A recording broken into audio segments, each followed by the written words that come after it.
Muy buenas tardes. Vamos a iniciar nuestro estudio el día de hoy y vamos a utilizar todos los temas que hemos estudiado previamente. Para estudiar este tema es como cuando a usted le toca estudiar, por ejemplo, los logaritmos, los cologaritmos en matemáticas. Y usted previamente tiene que haber pasado por las 4 operaciones básicas, por haber aprendido a sacar porcentajes, trabajar con decimales, etc. Así como en toda ciencia, en toda disciplina, usted necesita temas básicos para luego entrar a temas más complejos. De la misma manera, hoy nos toca estudiar uno de los temas que implica el conocimiento del ego, la personalidad, la esencia, la mónada, los 7 cuerpos, las leyes de karma y dharma, de retorno, de recurrencia y algunos otros elementos como la ley del 7, etc. Algunos otros temas básicos para entrar a este estudio. Esta tarde vamos a estudiar 2 leyes. La ley de la evolución y la ley de involución. Como ustedes recordarán, cada una de estas leyes que vamos estudiando progresivamente, dialéctica y didácticamente, cada una de estas leyes son matemáticas, constantes, eternas, fijas, inexorables. Y estas leyes, el ser humano las va descubriendo. Conforme las vamos observando, estudiando, descubriendo, podemos enunciarlas y diríamos trabajar con ellas para trascenderlas. Los egipcios, allá hace muchos años, la estudiaron bajo un nombre interesante, Kuklus Anankes. Mientras que los pitagóricos en Grecia la enseñaron como la metempsicosis. Los hindúes en la India también la enseñaron como la transmigración de las almas. Y nosotros ahora vamos a estudiarlas como ley de evolución e involución. Al entrar en estas leyes, entonces, aclaremos que no vamos a estudiar la ley de la evolución de las especies como las planteó Charles Darwin. No vamos a estudiar esta ley de evolución. Esta ley de evolución, como su nombre lo indica, de las especies, se refiere al proceso físico de los cuerpos físicos, de los organismos físicos de las diferentes especies. Nosotros vamos a estudiar un poquito más allá, que no tiene nada que ver con esto, aclaro, sino vamos a estudiar la ley de evolución de la esencia, de esa partícula divina, eterna, de esa partícula que es, diría usted, el principio espiritual primario. Cuando comenzamos a enfocar esta ley, entonces, hablamos que de esas mónadas, de esas chispas divinas que salen del seno del espacio abstracto absoluto, cuando esas chispas o mónadas salen por oleadas, descienden y bajan para adquirir conciencia, para hacerse conscientes, y para este proceso envían a esa parte del alma humana que le hemos estudiado como la esencia. De cada una de estas mónadas, de esos tres cuerpos superiores que estudiamos, Atman, Buddhi y Manas, desciende una fracción de alma, y esa fracción de alma que le llamamos la esencia, ese principio divinal, es el que baja y pasa a través de largos periodos por el mundo de la mente cósmica, y ahí en el mundo de la mente cósmica se le da el cuerpo mental, baja, se le da al mundo astral, y a través de largos periodos de manifestación, usted diría se va revistiendo de los primeros cuerpos protoplasmáticos o lunares, y se le da luego un cuerpo etérico vital para por último tener un cuerpo físico. La esencia revestida de los cuatro cuerpos entra y comienza la posibilidad de desarrollar todo ese potencial que contiene, todas esas posibilidades que contiene, se reviste de estos cuatro cuerpos para comenzar a manifestarlas. Aquí podemos poner en este pequeño espacio la palabra caos. De este caos arranca ese proceso de peregrinaje, este proceso de manifestación cósmica. En este peregrinaje de aprendizaje comienza desde los puntos básicos elementales, primarios, y aquí esta esencia se manifiesta dentro del elemento fuego, como un elemental del elemento fuego, las salamandras del fuego, pasa luego por el elemento aire, como un elemental, los silfos y sílfides, sube y pasa al elemento agua, como elementales de las ondinas y nereidas, y usted ve que ahí el elemento agua para nosotros ya es un mineral.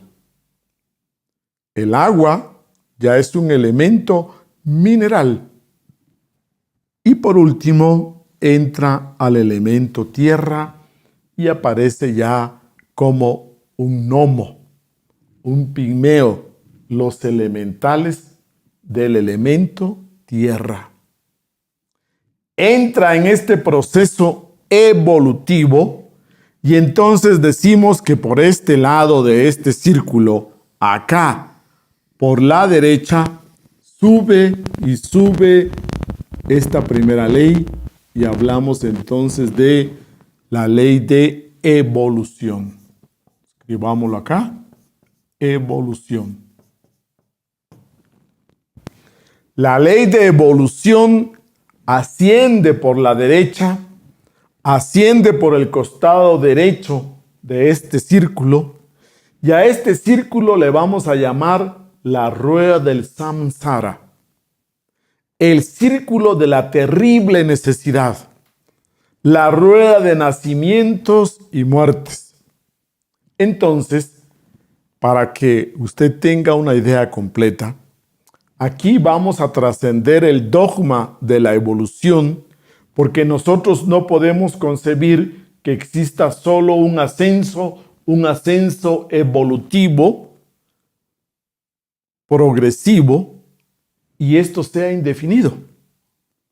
La ley de evolución sube, asciende, progresa, construye y llega a un punto máximo de apogeo, de mayor desarrollo. Pero luego entra la contraparte, la otra ley, y usted diría, entra la ley de involución, y esta entonces desciende por el costado izquierdo de este círculo, y hablamos de que es un complemento, involución. Por ley de las polaridades, si hay una evolución, tiene que haber una involución. Si hay un desarrollo, crecimiento, progreso hasta un punto máximo, luego viene un descenso, una curva descendente, hay un retroceso, hay una vejez, hay una decrepitud y llega hasta la muerte. Eso lo podemos nosotros ver en todo. Véalo usted en la vida práctica, en las flores, en los árboles. Usted ve que la semilla germina, se desarrolla, brota, crece, llega un momento en que florece, da frutos, llega a su apogeo y de repente el árbol comienza a envejecer, se marchita, muere. Igual diría usted de nosotros los seres humanos. El ser humano se gesta en el seno de la madre, nace, crece, se desarrolla, llega a su juventud, a su plenitud, y luego, ¿qué diríamos? A los 50 años comienza la vejez, se debilita, se marchita y muere. Igual diríamos con las civilizaciones, con los imperios. El imperio romano un día nació, se desarrolló, creció, llegó a su máximo de apogeo y esplendor, y luego vino la degeneración, la decrepitud y muere. Entonces, señores, aclaremos. Estas dos leyes, dése cuenta, la que sube por aquí, evolución, y la que baja por acá, la involución, vienen a ser la base, el eje para que toda la naturaleza exista. Para que todo en la naturaleza nazca, crezca, se desarrolle y nos lleva a la naturaleza a un punto máximo de desarrollo. Pero luego viene esta curva descendente. Si usted habla de evolución, por favor, también tenemos que hablar de involución. Por ley de dualidad, se complementan las dos y volvemos a un punto de partida. Entonces, retomemos, la esencia entra desde este punto de partida y comienza su proceso de aprendizaje paso a paso dentro de este primer reino, y en este primer nivel, en este primer reino hablamos del reino mineral.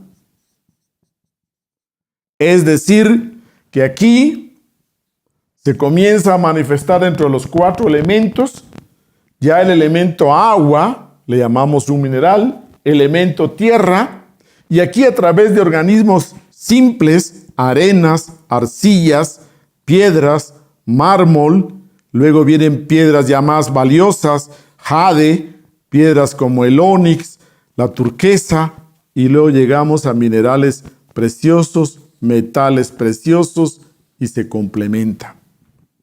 Por el proceso de la ley del 7, usted diría que lleva todo su proceso dando los 7 pasos: do, re, mi, fa, sol, la, si.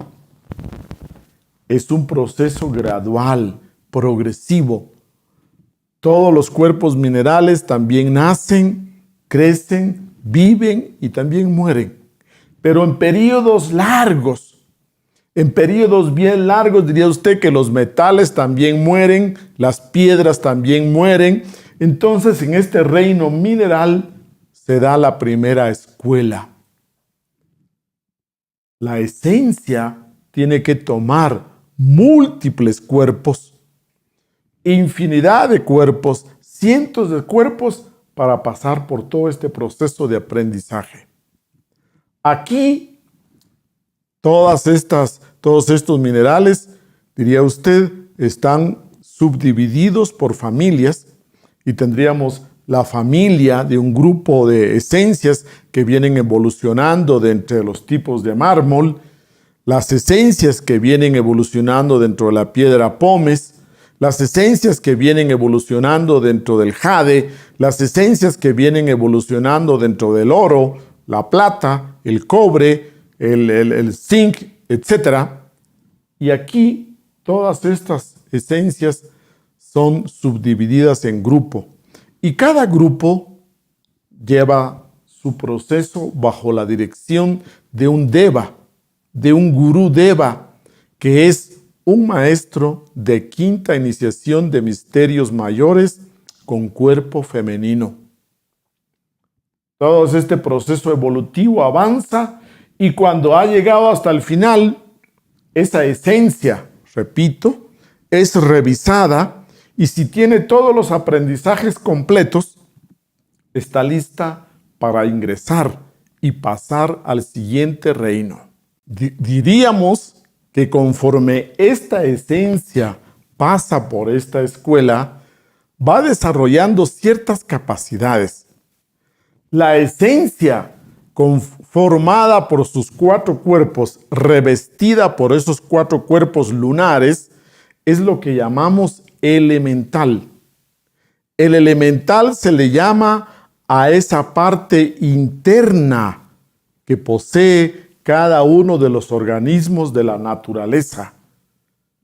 Allí en la naturaleza usted ve minerales, o ve plantas, o ve animales, y ese cuerpo físico está animado por una esencia. No le llamamos alma, porque alma implica un desarrollo mucho mayor. Entonces, hablamos de la palabra elemental.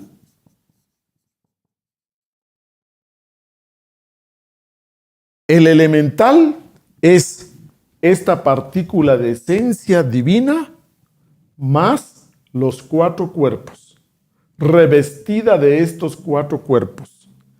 Entonces, cuando usted usa una turquesa natural, que no esté tan trabajada, sacada de la mina, ahí tenemos un elemental. Si usted quiere aprovechar sus propiedades medicinales, usted puede usarla aquí como un collar, como un dije, y ahí usted recibe ayuda para su sistema respiratorio. Para alguien que padezca de los bronquios o del sistema respiratorio, le conviene usar una turquesa. O también actualmente están de moda los brazaletes de ciertos metales que le ayudan, que le dan una vibración especial, que lo protegen, etc. ¿Se da cuenta? Ahí hablamos de las propiedades curativas, medicinales, mágicas del cuarzo, de los cristales, de las piedras preciosas. Si usted usa un diamante, un rubí, una turquesa, un lapislázuli, si usted usa una piedra de ónix, todas estas piedras en forma natural poseen la parte anímica, la contraparte interna, el elemental. Y ese elemental es el que genera ciertas propiedades, ciertas características, ciertos poderes, diría usted. Todas estas piedras, metales, minerales, tienen adentro un elemental que va en proceso de evolución. Terminado este proceso en el reino mineral, esta esencia está apta, está lista, y los cuerpos lunares se metamorfosean, se adaptan, y pasamos entonces al reino vegetal. Pero aclaro que después de haber tomado múltiples cuerpos en el reino mineral, la esencia comienza a manifestarse. La esencia comienza a nacer dentro de plantas muy simples, plantas pequeñas, simples, que no viven tanto, y comienza su proceso de aprendizaje con todas las 7 notas, con todo el proceso Heptaparaparshinok de la ley del 7, hasta que logra todos sus aprendizajes.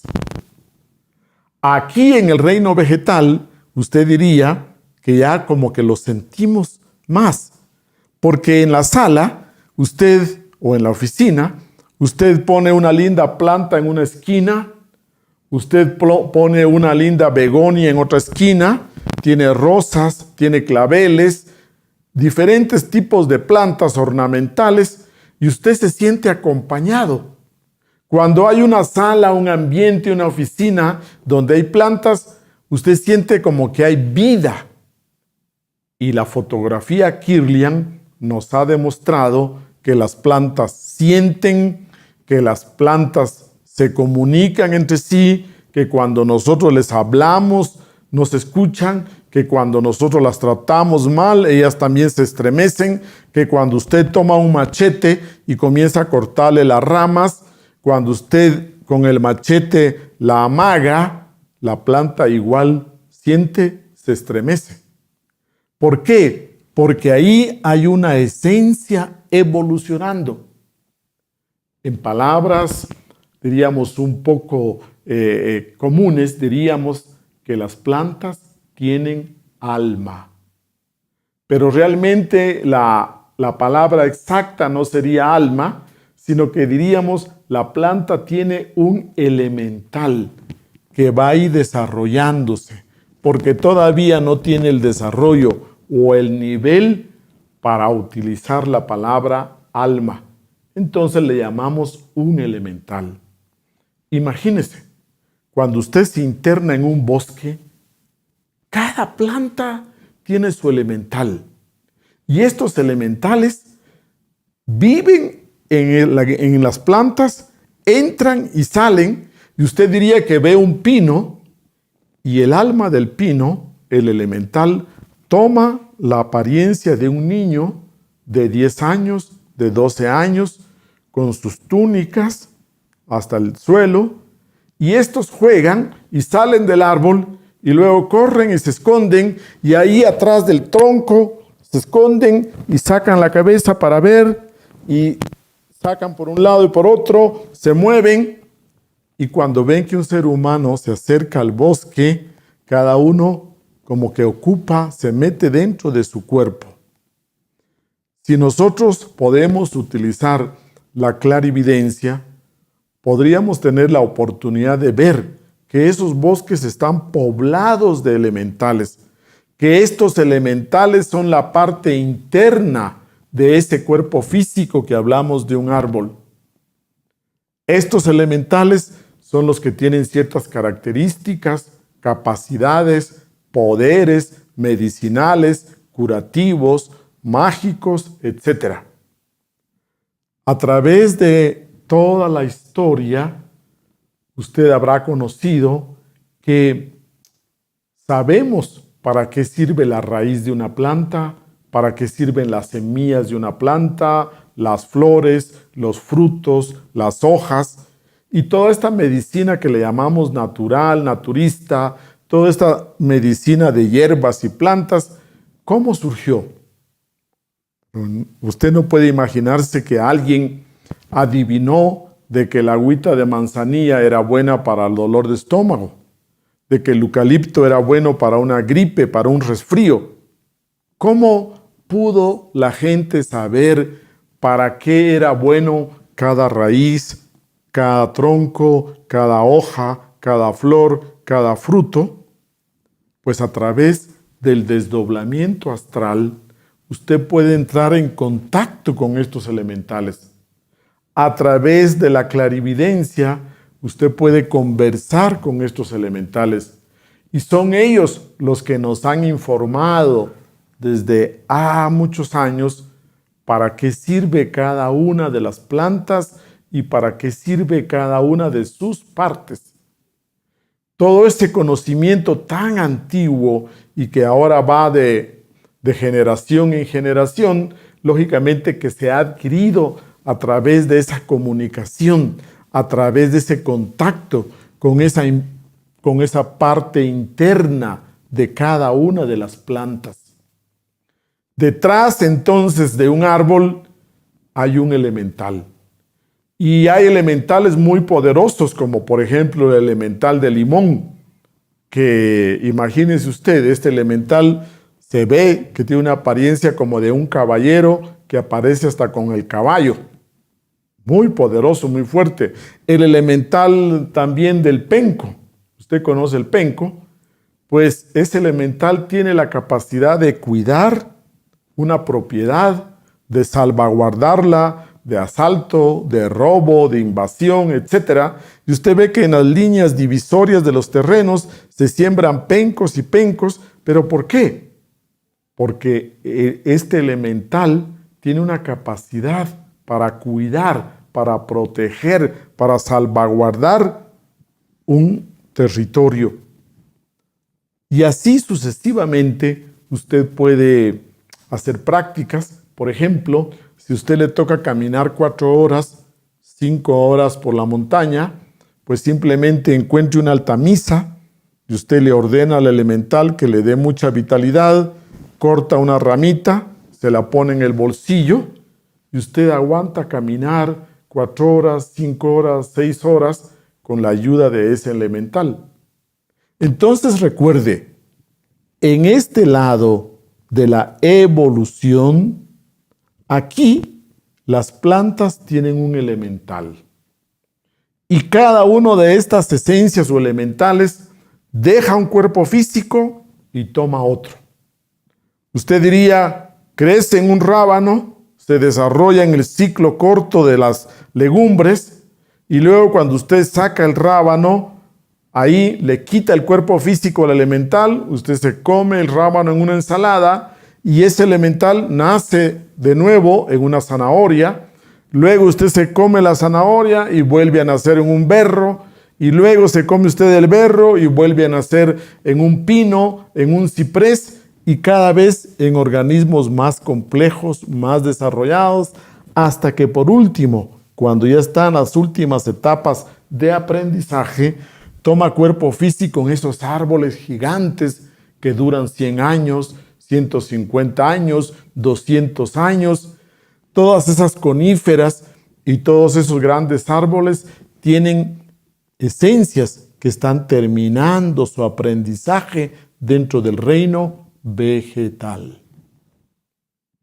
Entonces, es un aprendizaje que va desde, usted diría, el diente de león que crece ahí entre las piedras de la calle, dentro de las plantitas más simples como el césped, la grama, etc., hasta los árboles que viven 200, 300 años. Este proceso es evolutivo. En el reino vegetal, usted puede hacer experimentos muy hermosos, como el siguiente. Yo le propongo que usted este fin de semana vaya a un bosque cerca de donde vive y usted se siente a meditar. Y cuando usted se sienta a meditar en un tronco de un árbol, al pie de un árbol, y entra en relajación, poco a poco se va concentrando, poco a poco se va interiorizando, y usted va a comenzar a sentir como que alguien lo está viendo, como que hubieran otras personas viéndolo. Usted va a abrir los ojos y ve para un lado, no hay nadie, ve para el otro, no hay nadie, pero usted tiene esa sensación. De nuevo entra en meditación, cierra los ojos, se relaja, se concentra y va a sentir esas miradas. Y conforme usted entre en profunda meditación, puede llegar a tener la experiencia, la vivencia de ver, de percibir a esos elementales que viven en cada uno de esos árboles del bosque. Entonces recuerde, cada planta, cada árbol, cada ser vivo del bosque tiene su propio elemental. La montaña misma tiene su propio elemental. Y por eso en algunas tradiciones indígenas se habla de pedir permiso para entrar a la montaña. Por supuesto. Así como cuando usted va a una ciudad y puede ver toda la gente que vive, cómo se mueve por las calles y es un lugar muy concurrido, usted diría que cuando va a un bosque, a una selva, es un lugar muy concurrido, muy habitado por los elementales vegetales. Pasada toda la escuela del reino vegetal, los devas, que son los maestros de quinta iniciación, enseñan y trabajan con estos elementales.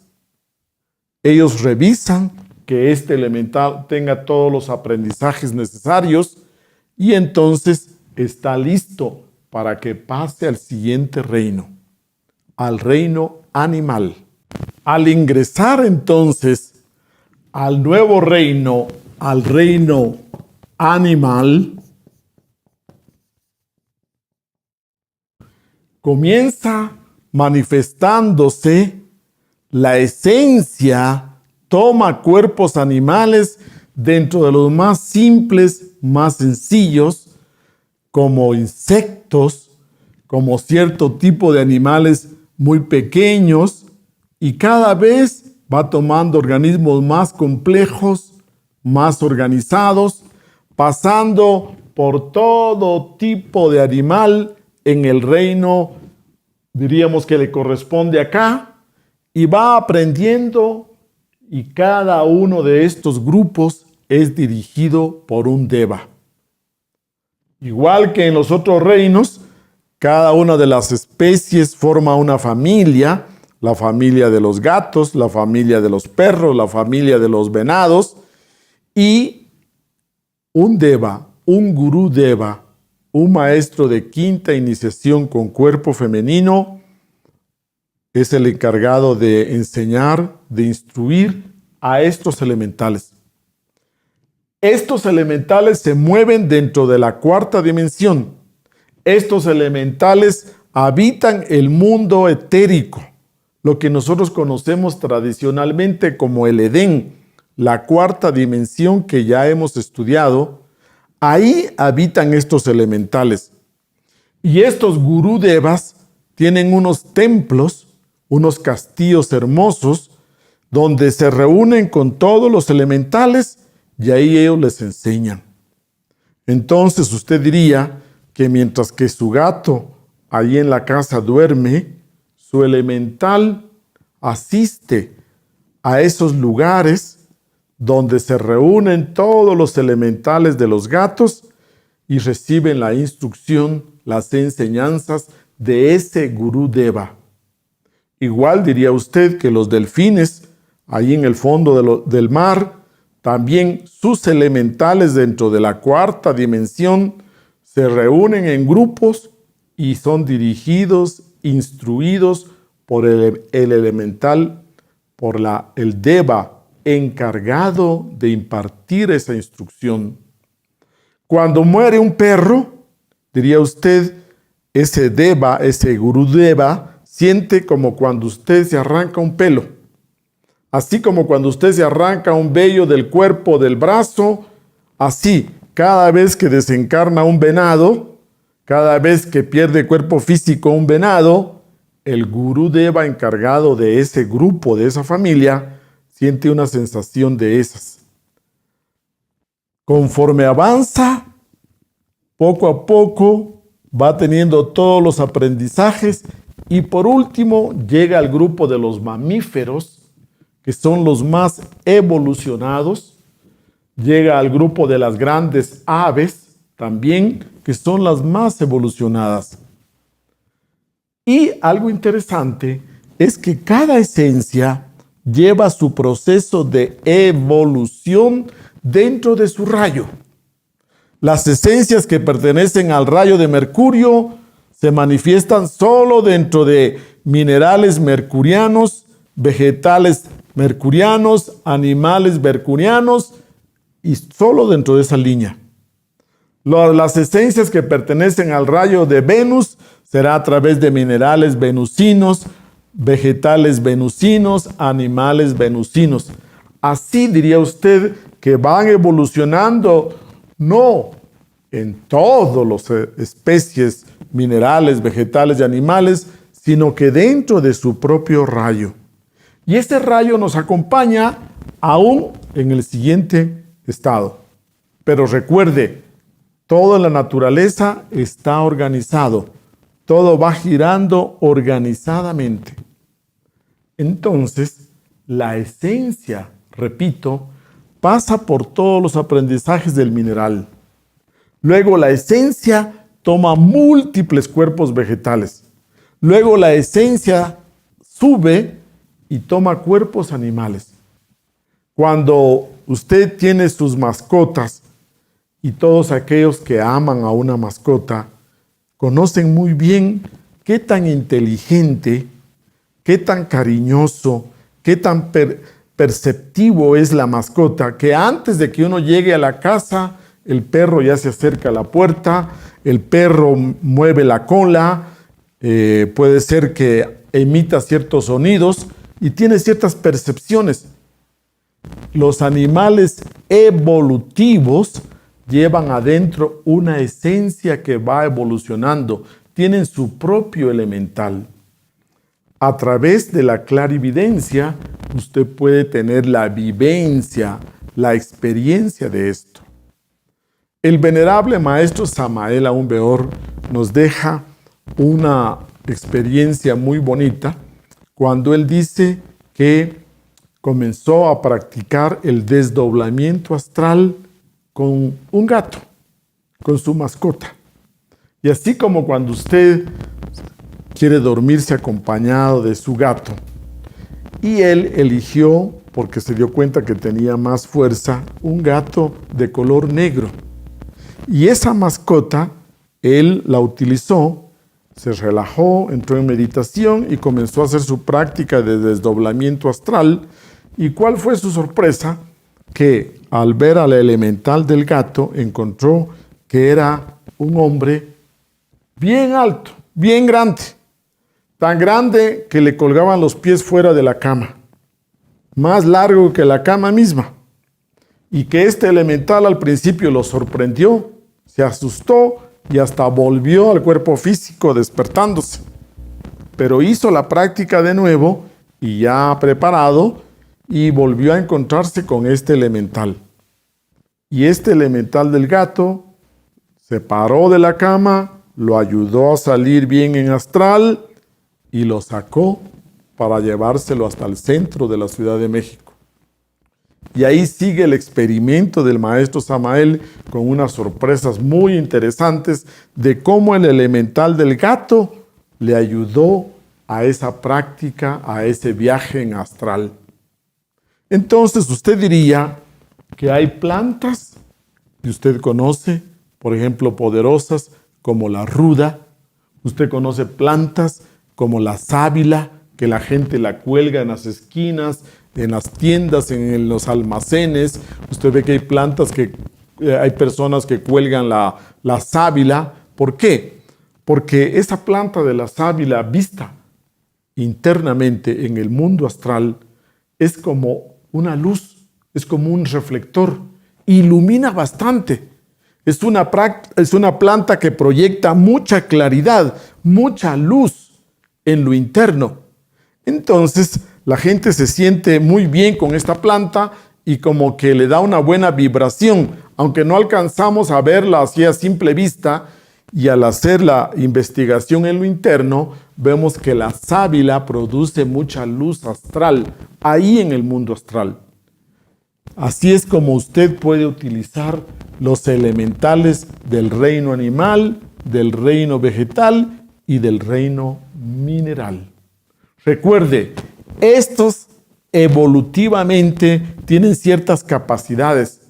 Un cuarzo, un cristal, una ruda, una altamisa, un gato, un perro, una mascota le puede usted proteger.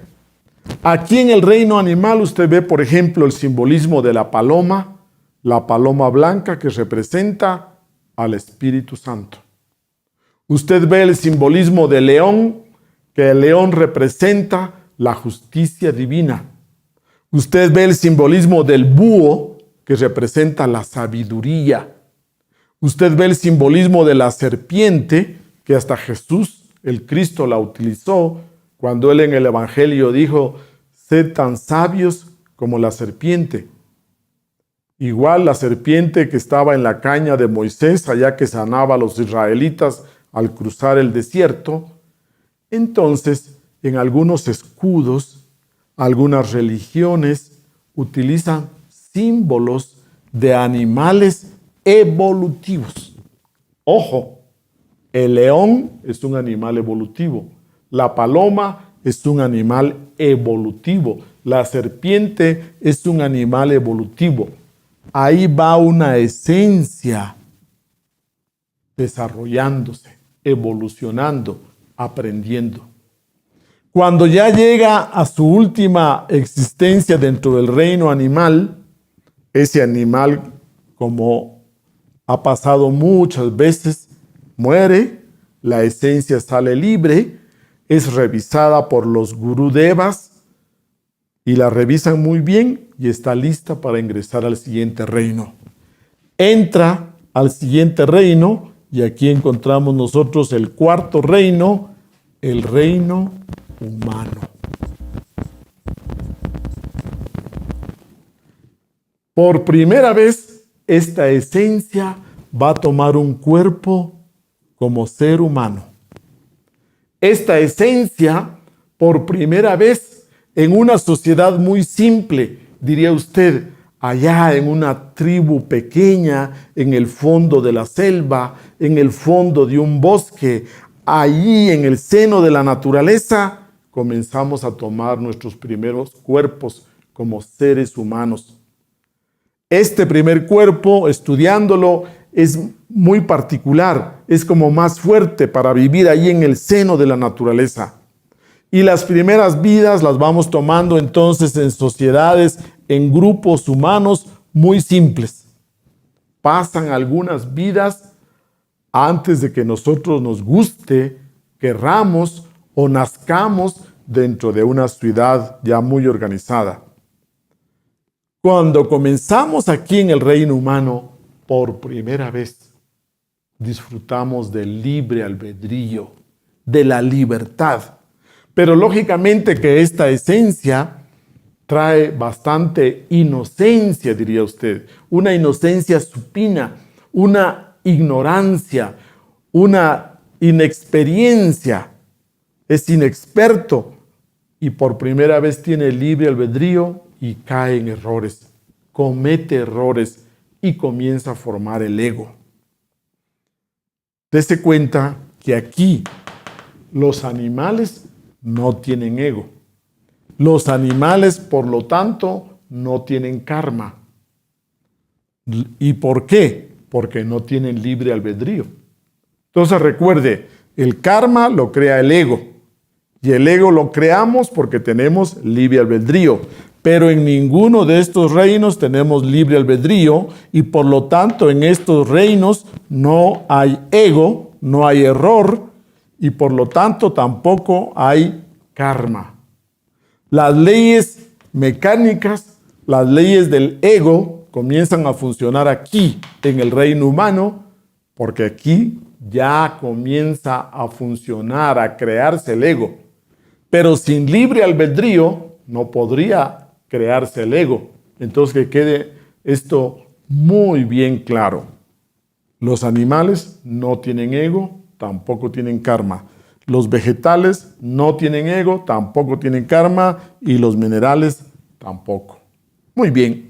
Entonces en el reino humano vamos manifestándonos cada vez en organismos más complejos, en grupos humanos más complejos, más sofisticados, y conforme avanzamos en múltiples vidas, usted diría, retornamos, nos reincorporamos, renacemos, y cada vez vamos ganando conciencia, experiencia, sabiduría, madurez, pero también vamos criando el ego. Y muchas veces aquí, el ser humano va generando poco a poco diferentes tipos de yoes, cada vez su conciencia queda más enfrascada y vamos perdiendo entonces esa posibilidad de un despertar espiritual. Conforme usted avanza, llega un momento que aquí se dan ciertas vidas de crecimiento, de desarrollo, en espiras más altas, superiores, otras vidas muchas veces en espiras bajas, involutivas, diría usted, unas de desarrollo y otras de estancamiento. En estas múltiples vidas tenemos que pasar por todo. vidas de riqueza, vidas de pobreza, vidas como campesinos, vidas como citadinos, vidas como hombre, vidas como mujer, vidas como pobre, vidas en que pasamos solos, nos quedamos sin pareja, otras vidas con pareja, unas vidas con familias pequeñas, otras vidas en familias grandes. Es decir, aquí tenemos que vivir por sí mismos una diversidad de situaciones. ¿Para qué? Para que tengamos toda esa posibilidad de crecimiento, de desarrollo de nuestro potencial. Toda esta escuela es para crecer, para desarrollarnos interiormente, como lo dice la misma ley, para ir evolucionando a través de una mecánica de la naturaleza. Ahora usted comprende muy bien por qué se llama la ley de la transmigración de las almas, porque van transmigrando, pasando, subiendo hasta un punto de máximo desarrollo. Aquí hablamos entonces que la esencia tiene que crecer lentamente. Usted tiene que sentirse realmente muy afortunado porque todo este conocimiento usted lo tiene en el fondo de su subconsciente y a través de estados hipnópticos, por ejemplo, se ha verificado que tenemos ahí conocimientos del reino animal, conocimientos del reino vegetal. Usted como humano sabe cómo sobrevivir en el fondo de una selva, porque usted vivió ahí, dentro del reino mineral, dentro del reino vegetal y dentro del reino animal.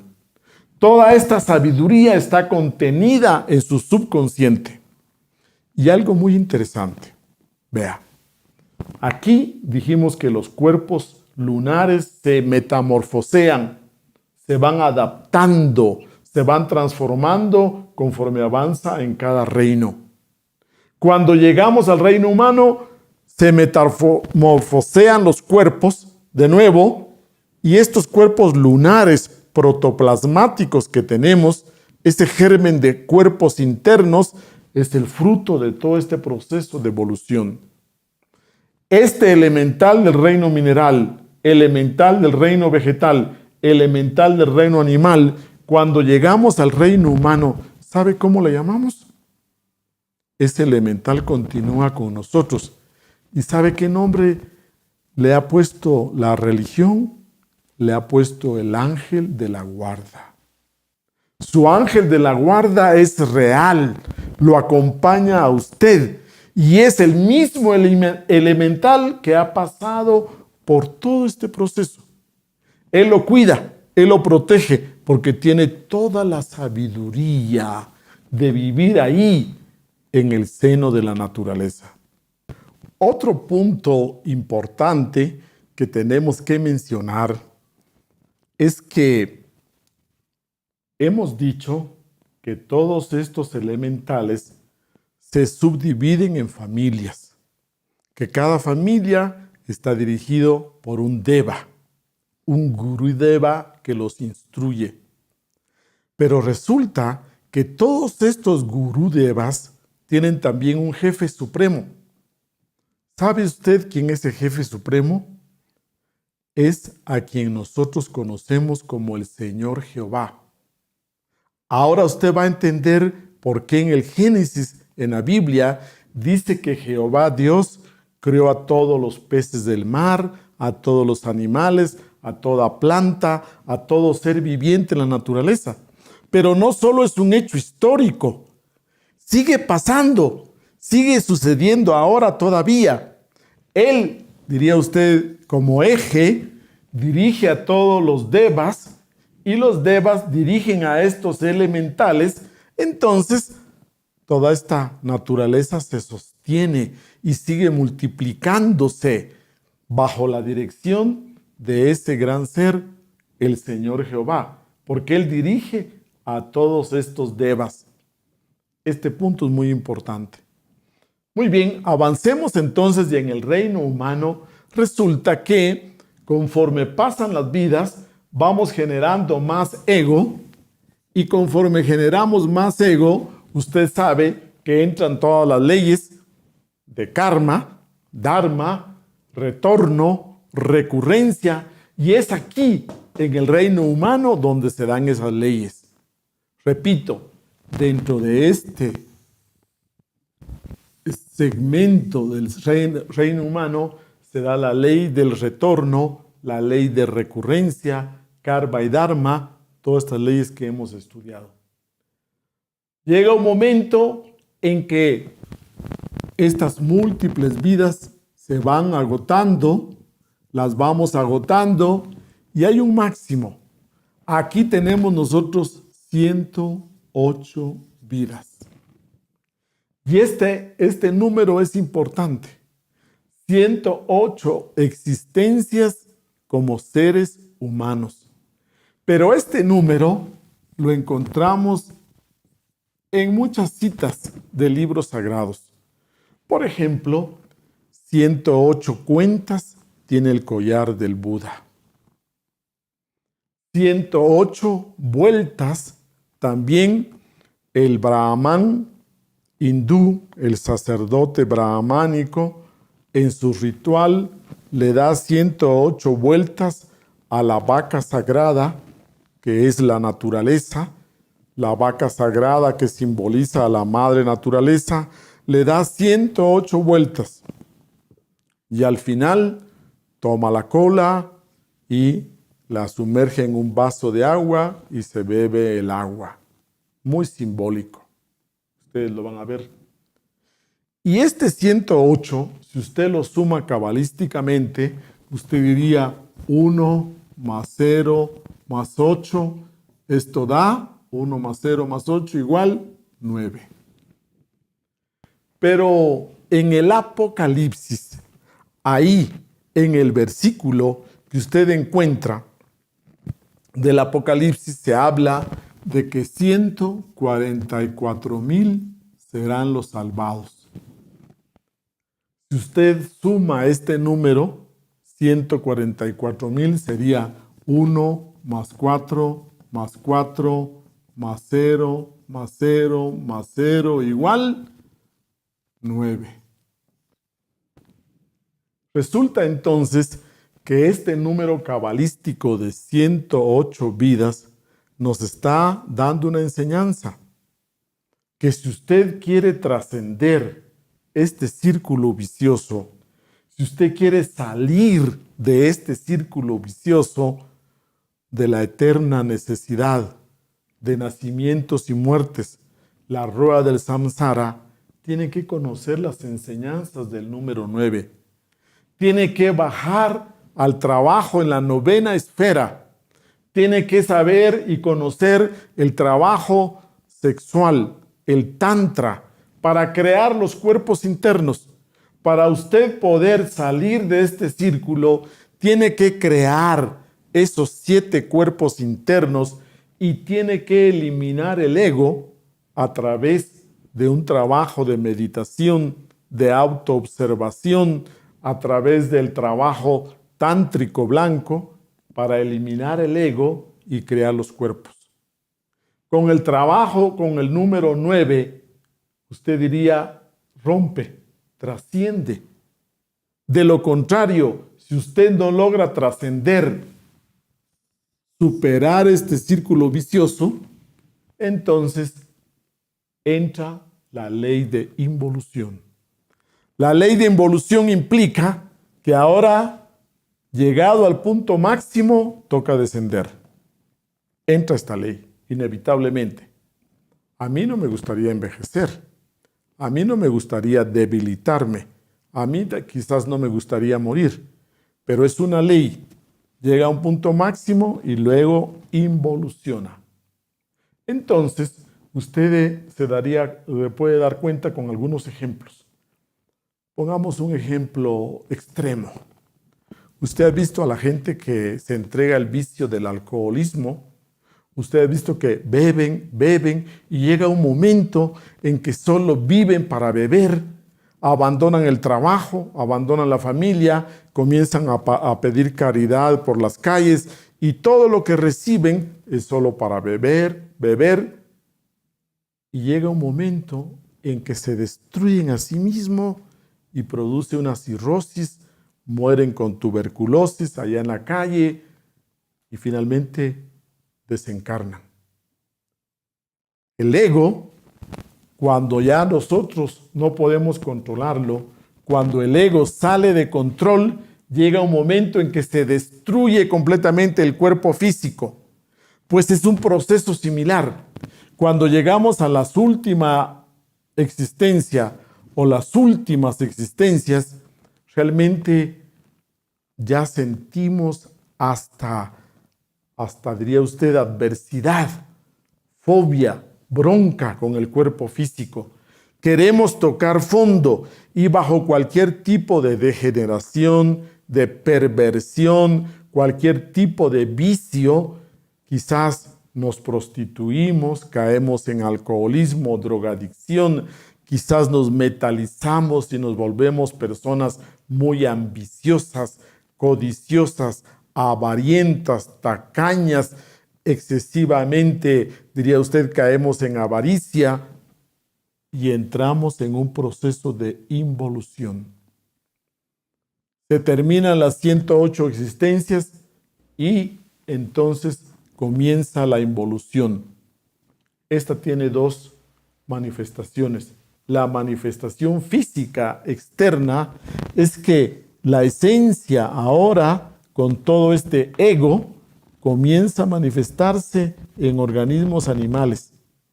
Pero estos animales son diferentes, porque estos animales son involutivos.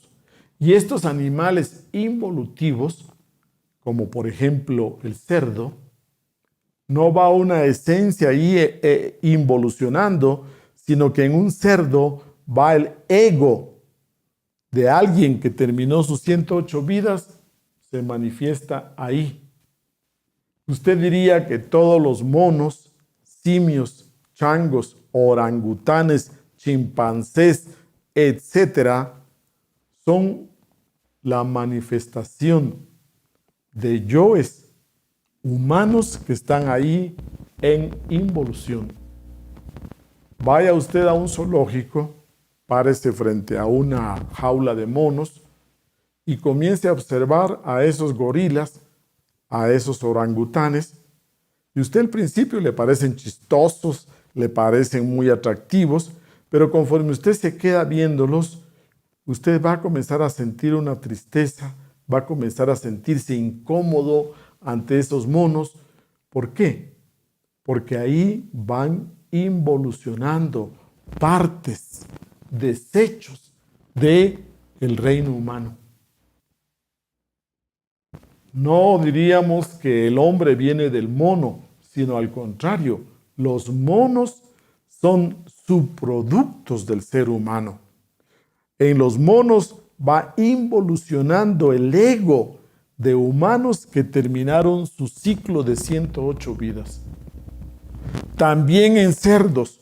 Usted ve que el cerdo es un animal completamente involutivo, nunca ve a la luz del sol, no ve para arriba, siempre ve para abajo. Usted ve que come de todo. El cerdo es símbolo ¿de qué? De pereza, de glotonería, de suciedad, etc.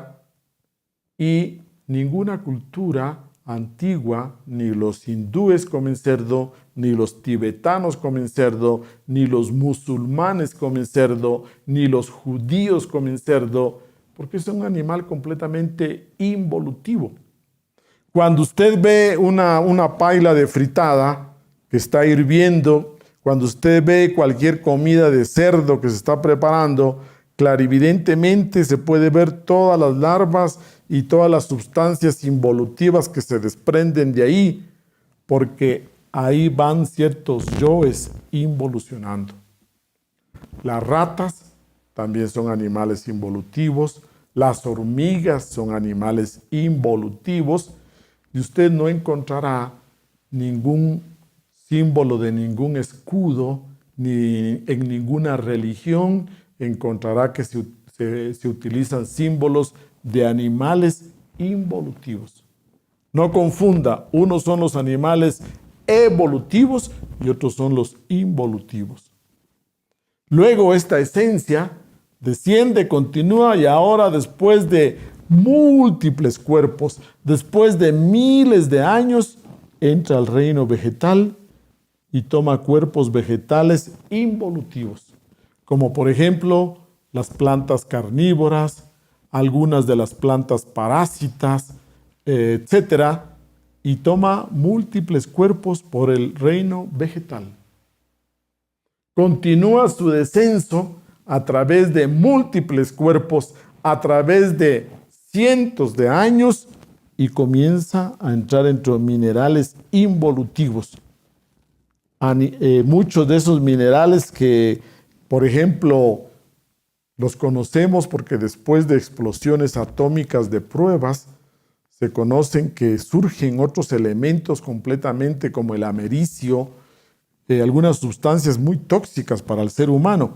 Entonces hablamos de también minerales involutivos. El cobre es el punto neutro, diría usted, de equilibrio entre las fuerzas involutivas y las fuerzas evolutivas. La esencia, para poder salir libre, tiene que pasar por todo este proceso de involución. Este proceso involutivo tiene también su contraparte psicológica, interna. Así como usted tiene un cuerpo físico y usted está viviendo una cosa físicamente, puede estar en su oficina trabajando, pero psicológicamente usted puede estar con ciertas angustias, que su mami está enferma, que tiene que pagar tales deudas. Usted puede estar pasando por dentro muchas angustias, preocupaciones, ansiedades, y físicamente a usted le toca estar tranquilo en su trabajo. Así como existen estos dos aspectos, usted diría que aquí, en este proceso de involución, uno es la parte física donde toma estos cuerpos. Pero el estado psicológico es un estado psicológico de bastante confrontación, porque aquí, diría usted, los yoes de ira, de violencia, sus yoes de ira, al entrar a involucionar, ellos lo persiguen a usted, están contra usted. Es una esfera de violencia donde están los gritos, golpes, insultos, cuchilladas, etcétera, asesinatos. Y conforme pasa todo esto tan angustioso, se va desintegrando el ego. Así como el ejemplo que pusimos del borrachito que bebe y bebe hasta destruirse, aquí en los mundos inferiores, internos, cada uno de nuestros yoes, los de la ira, los de la violencia, los de la agresividad, se enfrentan con usted, lo persiguen, lo siguen, lo atacan, lo maltratan, lo golpean, lo lastiman, lo hieren, etc. Imagínense ustedes angustia hasta que se desintegren de tanto hacerlo. Los yoes de lujuria, ellos entre sí, entonces van y comienzan todo ese tipo de degeneraciones sexuales, de adulterios, de fornicación, de perversión sexual, etc. Lo hacen y lo hacen, continúan hasta que se desintegra ese yo. Cada uno de nuestros yoes vive intensamente haciendo lo suyo hasta que se desintegra. A este proceso, escuche, es lo que las religiones le llaman los mundos infiernos. El infierno es el proceso de descenso donde se tiene que destruir completamente el ego que nosotros creamos y que se nos salió de control y ya no pudimos eliminarlo por sí mismos. Cuando nosotros vamos viviendo, creamos más ego, más yoes, más ego, y llega un momento que se nos sale de control, no lo podemos eliminar y la naturaleza con su misericordia nos lleva a la involución, nos lleva a las infradimensiones, nos lleva a los mundos infiernos, y aquí se da el proceso para que cada uno de estos yoes se desintegre en su región respectiva. Los de la ira se desintegran en una infradimensión, los de la codicia, avaricia, derroche en otra infradimensión, los de la lujuria en otra infradimensión, los de la ambición y codicia en otra, y así sucesivamente. Entonces hablamos de múltiples infiernos o las infradimensiones en plural. Estas infradimensiones existen en el astral inferior, en el astral bajo, ahí se dan. Y si usted es un investigador, usted puede salir en cuerpo astral y también puede ir a visitar esos mundos infiernos. Los visita para que usted, con sus propios ojos, se dé cuenta de estos procesos de involución. Hablamos entre un promedio de 8.000 a 12.000 años terrestres, pero ahí en las infradimensiones, en este proceso involutivo. Aquí usted podría decir que todas las religiones han hablado de los infiernos con diferente nombre: el Tártarus, el Avichi, el infierno, cualquier nombre de estos para representar a estas infradimensiones. ¿Cuál es el objetivo? Repito, es que usted se limpie, se purifique, se depure del ego. Por eso que hablamos de un proceso de castigo, dicen los cristianos. Aquí hablamos de sufrimiento, de dolor, porque el ego poco a poco se va fosilizando, poco a poco se va convirtiendo en pedazos, poco a poco va cayendo por partes hasta que se destruye totalmente. Usted diría que esto es como un horno, como un crisol, y en ese crisol se purifica completamente del ego. Conforme avanza en este descenso, llega a un punto en que la esencia vuelve a salir limpia, completamente. La revisan los devas y cuando está completamente limpia de ego, está en la posibilidad de nuevo iniciar otro ciclo, otra oportunidad. De nuevo tenemos que pasar por toda la escuela mineral, pero usted será ya un elemental con más experiencia, diríamos que es una espira superior. De nuevo entra al reino vegetal, pero usted trae el recuerdo de todo ese sufrimiento, de toda esa vuelta que se dio anteriormente. Usted va desarrollando más conciencia. De nuevo usted sube al reino animal y ahí usted da en una espira superior. Entonces, podemos decir que la conciencia que tenemos la hemos ganado con mucho sufrimiento, la hemos ganado a través del tiempo, de miles y miles de años de manifestación cósmica. Y finalmente volvemos a tomar cuerpo físico en el reino humano. Y de nuevo nos encontraremos aquí con un cuerpo humano con libre albedrío, donde usted tiene la posibilidad de romper, de trascender, de superar este círculo vicioso. Entonces, la autorrealización íntima del ser es la salida para trascender este círculo. Cuando nosotros hablamos del despertar de la conciencia, implica que usted a través de un esfuerzo, de un superesfuerzo, tiene que trascender este círculo vicioso, esta rueda del samsara. Si usted no conoce el cómo trascenderla, entonces llega el momento en que vuelve a involucionar, vuelve a bajar a los mundos infiernos, pasa por todo ese proceso lento, porque es un tiempo mineral, porque es un tiempo que se procesa mucho más lento, y hasta que finalmente vuelve a salir de nuevo y por tercera vez, diría usted, sube por la derecha, evolucionando hasta alcanzar el estado humano. En una de estas, usted comienza a cansarse, a hartarse, a fastidiarse de esto y comienza su búsqueda espiritual. Si usted tiene anhelos espirituales, es porque es una persona que ha llegado a un punto donde ni la fama, ni el poder, ni la riqueza, ni la fortuna, ni los hombres, ni las mujeres, ni nada le llena esa sed profunda.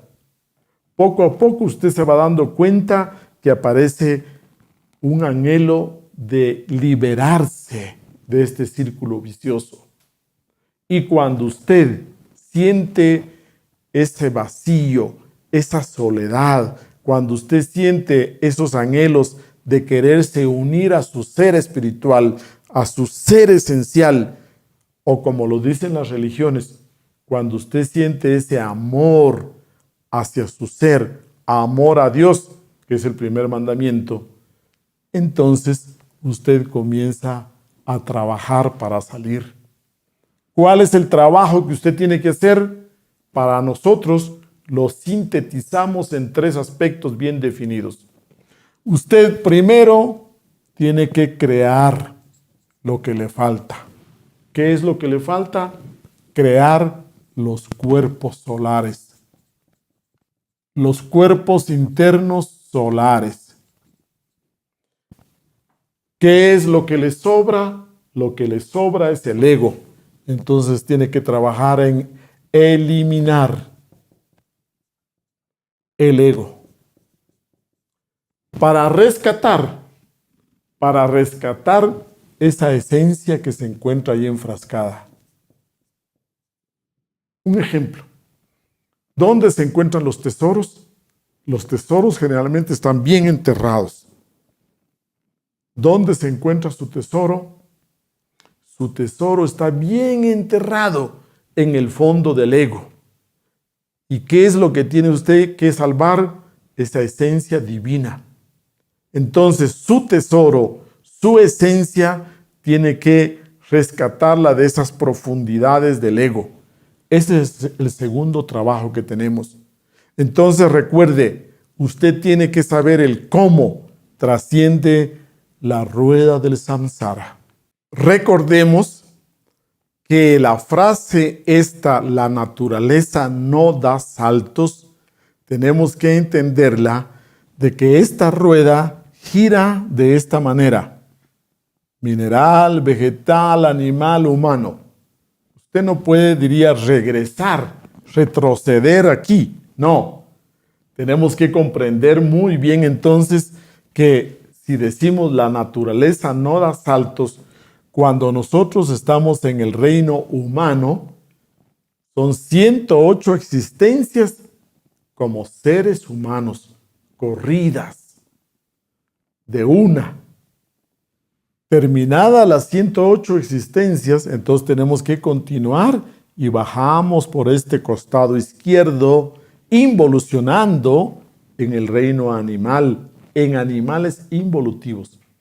Es muy diferente el perro, el gato, el caballo, la gallina, porque son animales evolutivos, y muy diferente a las ratas, cucarachas, el bagre, el cerdo, los monos, animales involutivos.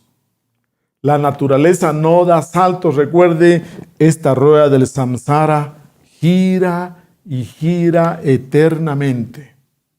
¿Hasta cuántos ciclos tenemos? Pues resulta que la naturaleza, siendo tan misericordiosa, nos da 3000 vueltas. 3000 vueltas completas. Y en cada vuelta tenemos 108 retornos o 108 existencias como seres humanos. Ninguna esencia podría quejarse que no tuvo las suficientes oportunidades. Para trascender este círculo, Recuerde usted las enseñanzas de Jesús, el Cristo, que nos dice: estrecha es la puerta, angosto y difícil es el camino de la luz hacia la luz. Entonces, estas dos leyes mecánicas de evolución e involución no nos pueden llevar a la autorrealización. Esto es algo mecánico. Para usted hablar de la autorrealización, tiene que trascender esto. Y para esto, como lo dijo Jesús, buscad por entrar por la puerta estrecha y angosta y el camino difícil. Y también dijo: no todo el que diga Señor, Señor, entrará al reino de los cielos, sino solo aquel que haga la voluntad del Padre. Para esto implica que usted tiene que hacer un trabajo puntual, específico para trascenderlo. Queremos que usted sepa que nuestro venerable maestro Samael Aún Weor investigó estos procesos de transmigración de las almas, investigó cada una de estas etapas, tanto de la evolución como en los mundos infiernos, el proceso de la involución. Por ejemplo, Samael Aún Weor, cuando vivía en la Ciudad de México, tenía una mascota, tenía un loro. Y uno de esos días se puso a investigar a esa esencia que habitaba en ese cuerpo del loro y encontró que en el pasado, cuando tuvo la oportunidad de estar en el reino humano, una de sus mejores vidas fue cuando esa esencia tuvo cuerpo físico femenino y era hija de un gran magnate, de un árabe que con mucho poder y riqueza. Y en esa ocasión, ese padre amoroso consiguió a un gurú para que le enseñara todo esto, toda la enseñanza espiritual a su hija querida. Ella no aprovechó la guía, la enseñanza de ese gurú. Esa fue, diría usted, su mejor oportunidad para que en ese grupo de 7, 8 vidas ella hubiera podido trascender esta ley. Y sin embargo, la desperdició. Igualmente, usted podría decir que si usted está joven, si usted es una persona todavía con mucha vida por delante, si le llegan estas enseñanzas espirituales, si usted las conoce, tiene la oportunidad para hacer ese trabajo con los 3 factores del despertar de la conciencia. Sus prácticas de meditación diaria, sus prácticas de autoobservación continua, constante, sus prácticas en el trabajo del Tantra, en el trabajo del aprovechamiento de su energía sexual para formar sus cuerpos internos, sus prácticas por la caridad, por la ayuda al prójimo, etc. Si usted lleva una vida que en función de ese trabajo espiritual, podríamos decir que tiene la posibilidad de ir trascendiendo este círculo. La autorrealización íntima del ser es algo que se sale de la mecánica de la naturaleza y nosotros le llamamos la revolución de la conciencia. Y aquí arriba se dibuja una esfinge y esa esfinge tiene una corona y esa corona tiene 9 puntas, simbolizando que es este trabajo, el trabajo con el número 9, el que le va a dar a usted la pauta para trascender esta ley mecánica. Vamos a invitarle a nuestro próximo tema, que es la revolución de la conciencia, para que usted tenga en detalle el proceso de trascender la rueda del samsara, el círculo de la terrible necesidad. Muchas gracias y buenas tardes.